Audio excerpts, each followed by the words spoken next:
Break नंतर bulletin मध्ये आपले स्वागत आणि आता गावखेड्यांच्या बातम्यांचा वेगवान आढावा घेऊया माझं गाव माझा जिल्ह्यामधून। यवतमाळमध्ये 6 दिवसांच्या विश्रांतीनंतर पावसाची हजेरी, पिकांना पोषक पाऊस झाल्याने बळीराजा सुखावलाय। आठवडाभराच्या विश्रांतीनंतर गोंदिया जिल्ह्यात पावसाची दमदार हजेरी, धान उत्पादक शेतकऱ्यांना दिलासा। वाशिम जिल्ह्यात जोरदार पावसाच्या सरी, पावसामुळे पिकांना मोठा फायदा। सांगलीच्या शिराळा तालुक्यातील चांदोली धरण क्षेत्रात पुन्हा मुसळधार पाऊस, चांदोली धरणातून 8530 क्युसेक वेगाने विसर्ग, नदीकाठच्या शेत शिवारात वारणा नदीचं पाणी। कोयना धरण परिसरात पावसाची संततधार, कोयना धरणातून 11400 क्युसेक वेगाने पाण्याचा विसर्ग, कृष्णा आणि कोयना नदीकाठच्या गावांना सतर्कतेचा इशारा। जळगाव जिल्ह्यात युरिया आणि डीएपी खतांचा तुटवडा, सरकारनं ही दोन्ही खतं तातडीने उपलब्ध करून द्यावीत, अन्यथा आमचं नुकसान होईल, शेतकऱ्यांची मागणी। भामरागड तालुक्यातील मरकनार अहेरी बससेवा आजपासून सुरू, स्वातंत्र्यानंतर पहिल्यांदाच गावात बस सेवा सुरू झाल्यानं नागरिकांनी राष्ट्रध्वज फडकावत बसचं स्वागत केलं। बारामतीत वाहतूक नियमांचं उल्लंघन करणाऱ्या 107 वाहनांवर कारवाई, 1 लाखांचा दंड वसूल, वाहतूक विभागाची 3 दिवसांची विशेष मोहीम।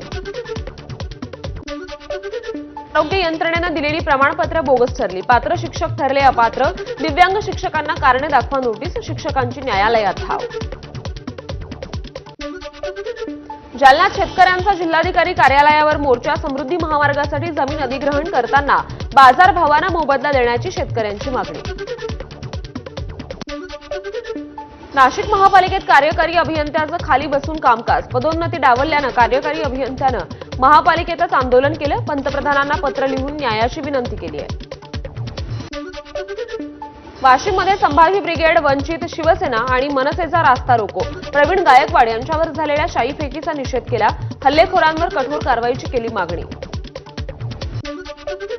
नाशिक महापालिकेवर काँग्रेसचा हंडा मोर्चा, महिलांचं डोक्यावर हंडा घेऊन महापालिकेसमोर आंदोलन, नाशिक रोड विभागात पिण्याचं पाणी आणि रस्ते या गरजा पूर्ण होत नसल्यानं स्थानिक महिलांचं आंदोलन।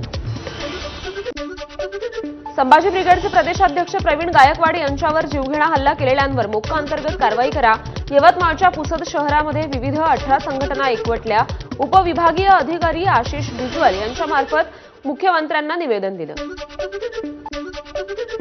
बीडमधील वकिलांचा जनसुरक्षा विधेयकाला विरोध, विधेयक संविधान विरोधी असल्याचा वकिलांचा आरोप।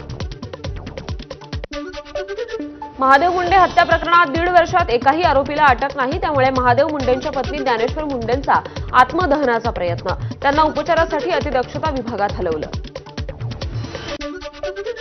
ज्ञानेश्वरी मुंडेंना अतिदक्षता विभागात उपचारासाठी दाखल करण्यात आलं, ज्ञानेश्वरी मुंडे यांची प्रकृती सध्या स्थिर असल्याची माहिती आहे।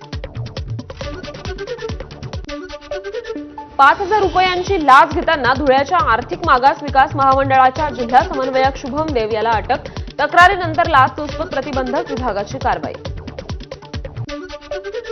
अहिल्यानगरच्या कोपरगाव आणि नेवासामध्ये अवैध वाळू उपसा करणाऱ्यांविरोधात पोलिसांची मोठी कारवाई, 5 डंपर आणि एका ट्रॅक्टरसह 61,58,000चा मुद्देमाल जप्त। रायगडच्या मुरुडमध्ये स्वीट मार्टमध्ये कुत्रा मिठाई खातानाचा व्हिडिओ समोर आलाय, दुकानदाराचा बेजबाबदारपणा उघडकीस, ग्राहकांच्या जीवाशी खेळल्याचा आरोप करत मनसेचं अन्न आणि औषध प्रशासनाला पत्र। छत्रपती संभाजीनगरमध्ये 11 वर्षाच्या मुलीच्या अपहरणाचा प्रयत्न फसलाय, सदर मुलीच्या ड्रायव्हरवर चाकूने वार करण्यात आले आणि नागरिकांच्या सतर्कतेमुळे मुलीची सुटका करण्यात आली आहे। रायगडच्या खोपोलीत कुंभिवली परिसरात रसायन निर्मिती कंपनीला भीषण आग लागली, मांगळम ऑर्गॅनिक्स लिमिटेड कंपनीचं नाव आहे, अग्निशमन दलाकडून आग विझवण्याचे प्रयत्न। साताऱ्याच्या खटाव तालुक्यातील बनपुरीमध्ये किरकोळ कारणावरून 4चाकी वाहन चालकाला मारहाण, घटनेनंतर वाहन चालकाचा मृत्यू झालाय, मारहाणीतील सर्व आरोपींना अटक झाली नाही तरी पोलीस स्टेशन समोर उपोषणाला बसणार, कचरे कुटुंबियांचा आरोप। साताऱ्यातील पोवई नाका परिसरात 2 टोळक्यात हाणामारी, महाविद्यालयीन युवकांच्या 2 गटात हाणामारी झाल्याची प्राथमिक माहिती, मारहाणीचं कारण मात्र अस्पष्ट आहे। नीट परीक्षेचा मानसिक ताण आता जीवघेणा ठरतोय, नागपुरातील 2 वेगवेगळ्या घटना, वाना डोंगरीतील 17 वर्षीय वैदेही उईकेची गळफास घेत आत्महत्या, तर दुसरीकडे अंबाझरीतील वसतिगृहात राहणाऱ्या फाहिश नागरेनं देखील तणावामुळे जीवन संपवलंय.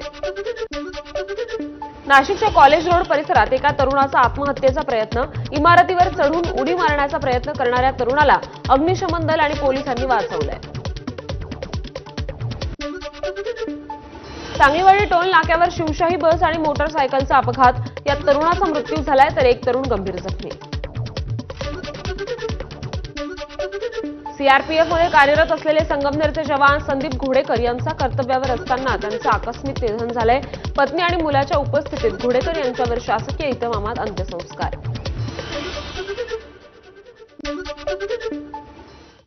आणि आता काही रिपोर्ट सविस्तरपणे बघूयात. सामान्य माणूस असो की सेलिब्रिटी, फोटो सेशन म्हटलं की एक वेगळा